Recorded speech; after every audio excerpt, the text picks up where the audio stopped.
Do you have a story or a memory from your early creative life that still gives you a sting when you think about it? And how do you think it might be holding you back? Creative Cutie, today we're talking about the concept of creative wounds. I've talked about them a lot on the show, but we've never deep dived into them. So we're going to go through what they are, how they might be holding you back, how to find and pinpoint yours, and ways to begin to heal. Welcome to Unleash Your Inner Creative with Lauren LoGrasso. I'm Lauren LoGrasso. I'm a Webby Award-winning podcast host and producer, singer-songwriter, public speaker, and creative coach. And this show is meant to give you tools to claim your birthright to creativity, redefine your relationship with fear, and love, trust, and know yourself enough to go after whatever it is that's on your heart. Yes, indeed. Today, we're talking about creative wounds. You've heard me talk a lot about these on the podcast at this point, but I realize I've never clearly defined it and shared what it means to me and how I work through them in my own life. And I recently had an experience where I uncovered a pretty deep creative wound that I think I've been repressing or at least trying not to deal with. And it has been fruitful in moving through that and starting to heal from it. So I wanted to bring it up because of that. And also because I recently did a keynote. It was amazing at a WISE workshop at ITC in Las Vegas, the Mandalay Bay. And we did a whole section on finding your creative joy, which is so important, and also on healing creative wounds. And when I start out with a coaching client, this is often and most often the first place where I start because I believe that the topic we're meant to speak on, the creative thesis statement, is somewhere at the middle of our greatest joy and our greatest suffering, and often sourced from a moment of creative suffering. So I love doing this because it is just as important as remembering the inner child for the joyful moments. It's important to remember and heal the inner child for the moments that were hard and that made them think differently about themselves. So, first, what is a creative wound? Simply put, a creative wound is a creativity-related trauma that holds you back from fully unleashing your creative self and pursuing your goals and dreams. A creative wound is something I define as a time in your younger life where that joyful, creative self was rejected, humiliated, or told to get smaller and crunch up. It's a time when you silence your creative self, and sometimes we are still stuck in that moment, reenacting it in other situations where our creativity is supposed to be used, or stifled by it from moving forward. It's like you're living out this limiting story that is untrue, like any other trauma. Now, most often, the creative wound isn't a capital T trauma, but it is something that horrified your younger, creative, excited self enough to stay small in some way and not put yourself out there. It can be a moment of deep disappointment, a feeling of failure that stunted you. Sometimes it is a singular moment, or sometimes it's a lot of separate moments that created a sense of loss when it came to your creativity, or feelings like you couldn't do it, or rejection. So the truth is, we're often subconsciously being run by these wounds or trapped in these moments without realizing it. And this is where acknowledging them, naming them, and starting to move through them and heal them really helps you move forward in your creative career or just in expressing your creativity. In order to better explain what this is, I'm going to share a few of mine so that you can get a feeling for what I might be talking about. And these range from a silly little thing that made me feel bad when I was really little to something that was pretty traumatic that I actually just recalled. So the first one that I'm going to share is when I was 3. I was in preschool and it was show and tell, and everybody was asked to share a workout routine. What is an example of working out? And I was super excited because my mom always did these side bends, and I thought that they looked really cool when she did them. So I was I got up in front of class and I started doing the side bends and showing this is what it looks like and this is a great workout. And everybody in class laughed at me. And I was only 3, and this still sticks out in my mind. So this was a moment when I shared myself. I got so excited to share, and I knew what I was doing was a workout and it was right, but everyone else laughed. And it's my first memory of embarrassment. So this is an example of a very small creative wound. Another one was when I was in choir in high school, and I had I've talked about it on the podcast, but a really tough, honestly, slightly mentally abusive choir teacher. And she had asked, okay, everybody who's in the class, get up and sing your part in this song. I happen to be an alto, it's the harmony part. I sang the first 3 notes, and on the 4th note, she's like, sit down. And she told me that I couldn't hold a part. And so that, like, now every time I go to sing harmony, I have that in my head. And so this is a moment that I'm working on healing because it's frankly untrue. I can hold a part. And it was one moment in time that she tried to let define me, right? So that's another example. The most recent one that came up for me was a surprise. And this is ultimately why I'm sharing this topic with you. As I mentioned, last week, I did a speech on the power of unleashing your creativity. And one of the steps is healing the inner child and finding the inner child's joy. And the day before we left for Vegas, I had done a test run of the speech for Timmy, my husband, and I recorded it on voice memos on my phone. So I could listen back to it the next day and, integrate it further into my memory and mind. And so we were flying to Vegas and I was listening to it and I was reading along with my speech at the same time. And it got to the point where I talk about creative wounds. And in this section, I actually do a visualization with people. And as I'm doing the visualization, I'm like, well, I might as well listen to it and see if it actually works, because the weird thing, if you've ever done a visualization or a meditation for somebody else, like recorded one, you're not doing it with the person. So if you don't do it for yourself, like I had already had other people do it who told me it worked, but I was like, I want to get high on my own supply and test this out. And so I started doing the visualization and I was absolutely shocked at what came up. This was a moment that I've often thought about, but do you ever think about something and just not let yourself feel it? Like I think about it, but then I glaze over it because it's too intense, it's too painful, and I don't think I could even start to unpack what it meant to me. But the moment that came up was when I was 26 and I had just gotten my job at SiriusXM and I was on air hosting and producing. And I had just reached an end of the road with acting. I felt like I had given it my all. I had tried so hard. I was so deeply disappointed and hurt by all the rejection and how much of my heart I had put in and how little I had gotten back. And I remember calling my parents, pacing around because my roommate at the time, David, had just moved out and I was just living alone in this 2-bedroom apartment, pacing around this room that was David's, calling my mom and dad and saying, I can't do it anymore. I can't do it anymore. I have to stop. I have to stop. And I was telling them I love it so much, but I have to stop. I have to stop. And I meant I have to stop acting. And this was wild to me because first of all, whenever I would do the creative wound meditation in the past, it was always like someone else was doing something to you, right? But this memory that came up wasn't anything anyone did to me. It was like a time when all this collective pain over my relationship to this creative and artistic exploit that I loved so much came to an end. And even though I was deciding, I felt like life had taken it away from me or something. And I'm still unpacking how I feel about it because obviously I'm not speaking super eloquently about this right now. I think that the reason it came up is because if you haven't listened to a few episodes back, I've recently gotten representation when it comes to acting. I have an acting agent, which is wild.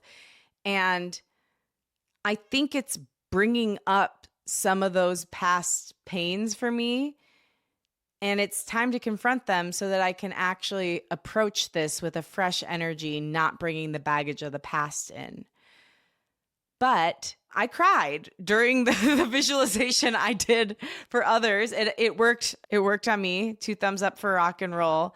And I've been unpacking it since then. When I told my parents about it the other night, I cried telling them about it, like recalling the memory, and I've brought it into therapy now. So all that's to say, this stuff does work. And what I would like to share with you now is that visualization that I did. And I want to say one thing. I am not a therapist. This is not like something that is regulated by the American Academy of Therapists. I don't even know if that's a thing. This is something I made up to help myself and to help others, to help the people that I coach. But it is not meant to be a time to like face the deepest, darkest things that ever happened to you.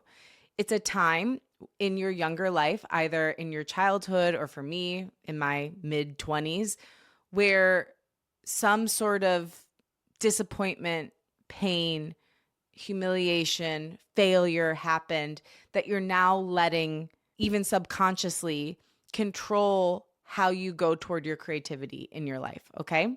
But that said, just like take care of yourself throughout. If you feel like you need to pause, if you don't feel it's safe for you, trust your own instinct. Always trust yourself over me or anybody else who's telling you to do something. That's all I wanted to say. That said, I was told like this was one of the top things that people in the seminar came back to me and said was helpful. So it's helped others, it's helped me. And as long as you have a commitment to taking care of yourself through it, you will be absolutely fine. Okay, so this is a visualization to heal a creative wound. And if you are not in a place where you can close your eyes, I would pause it right now and wait to come back to it until you are in a place where you can close your eyes. So do that. And now, close your eyes. Take a deep breath in and out.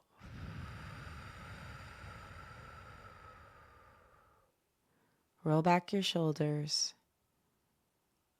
and relax your body and mind. Now bring your memory back to an early creative heartbreak, rejection, or wound. Trust whatever comes up first. What is this moment for you? What is happening?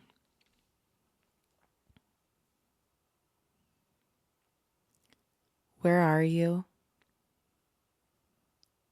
And how old are you?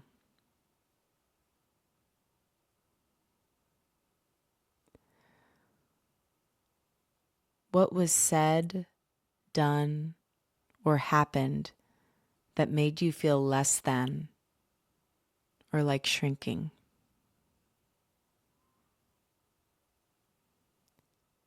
Feel what it felt like in your body, in your heart, to have that happen to you.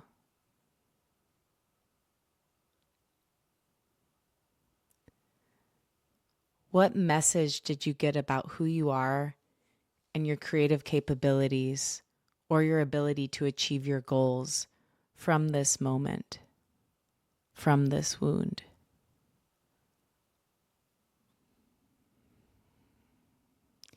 What meaning have you given to that situation since then, and in what ways has it held you back? What is the story?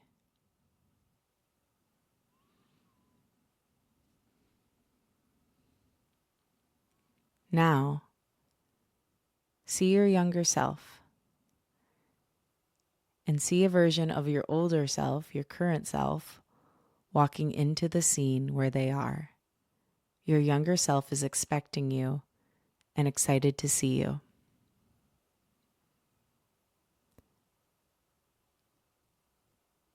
If there's someone around you who contributed to this moment of wound, you can stand up for your younger self to that person.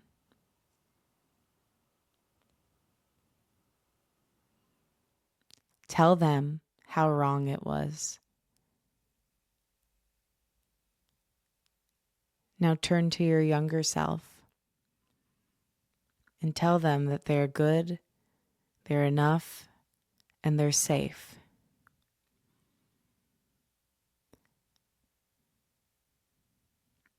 Rewrite the story to be the most empowering version for both your younger self and yourself today. Let the younger version of you know that they are good and capable.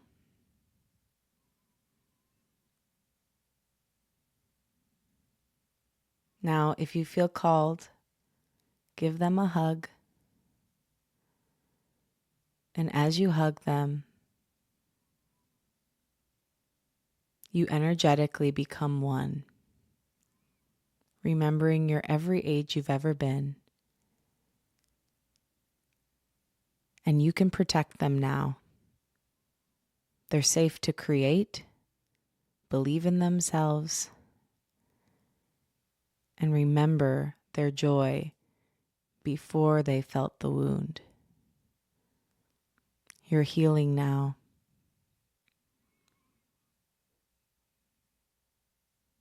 And when it feels right, put your hand on your heart, seal this up, and blink open your eyes and come back to the room. So it can be pretty intense, but if we don't identify these moments, figure out what meaning we've given to them since then, and in what ways we're still back in that moment, held to that old story and that old pain, we're subconsciously carrying it through to every time we try something new or put ourselves out there in the world. And so it's important to know what these times are, what the story is with them, and how to begin to heal it. I highly recommend just take a moment to write down what scene came up for you from your past, what the story was that you've been telling yourself since then, and if any messages came through on what you want to start healing or how you can start healing it. That is really important. With the inner child, it's just as important to remember the moments of early creative joy and moments of creative pain, and to spend time both feeling the joy and healing the pain. Because when it comes to adulthood, the problem is that the inner child is in charge when it shouldn't be, and it isn't in charge when it should be. So when it comes to trauma and triggers and creative wounds, the inner child is often the one running the show. It's acting out old pains, it's reacting from fear, and it's trying to protect us the only way it knows how. But then when it comes to our dreams and creativity and putting ourselves out there, that same inner child is silenced, shut down, told it's silly, immature, and that it should just shut up. The way to healing is really in putting the inner child in its proper place. So when it comes to creativity and dreaming, you let it lead. You let its voice be the first one you hear. That's where their wisdom shines and where our adult selves can really get in the way. And when it comes to trauma, pain, and healing, we call on the wise adult to let our grounded, compassionate, older self take the reins, providing safety, soothing, and direction. So we have to let the child create and let the adult help that child or younger self heal. And I really believe that's a path to freedom just in life, but certainly in creativity. So hopefully this helped as an intro course on creative wounds. I highly recommend doing some journaling on this, as I mentioned, like not only on the one that you recalled, but just anything that you think about. Like if there are any moments that come up for you when you start to make something or you start sharing your voice, or like, I think that one that I brought up with the choir teacher, like comes up even when I go to release a music, like not a music video, but like a video of me playing music. Like I'm always judging, like, is it good enough? What will people say about it? And I just had that connection now. And I've known that that was a creative wound for me for years. But like there's ways that these things come up that are so ingrained in your way of being that you don't even realize like you're playing out this old story and reliving this pattern again and again and again. And I think, those of us that have been on healing journeys for a while, we think about it a lot when it comes to our relationships. We think about it a lot with our family. But we don't think enough about how those primitive wounds around our most creative, sensitive self are holding us back. And it's deep, man. Like it's deep. And it's something to continue to confront and heal around, because when you can, and you can get back to that childhood joy before you had the wound, anything is possible. So I hope this helped. Thank you for sticking with me on a more serious episode. And I just love you. Get out there and let your inner child's joy shine and your wounds heal. Thank you again for listening. Unleash Your Inner Creative is executive produced and hosted by me, Lauren LoGrasso, with theme music by Liz Full. For more info on the show, go ahead and follow us on Instagram, TikTok, YouTube at Unleash Your Inner Creative. Make a post about the show, tag me. I will repost it to share my gratitude. Share the show with a friend. Podcasts are really shared person to person. So your friends are your greatest influencers in your life. Go ahead and share it with them. Tell them to leave us a rating and review too, because that really helps. And I'm grateful for you. I love you. I believe in you.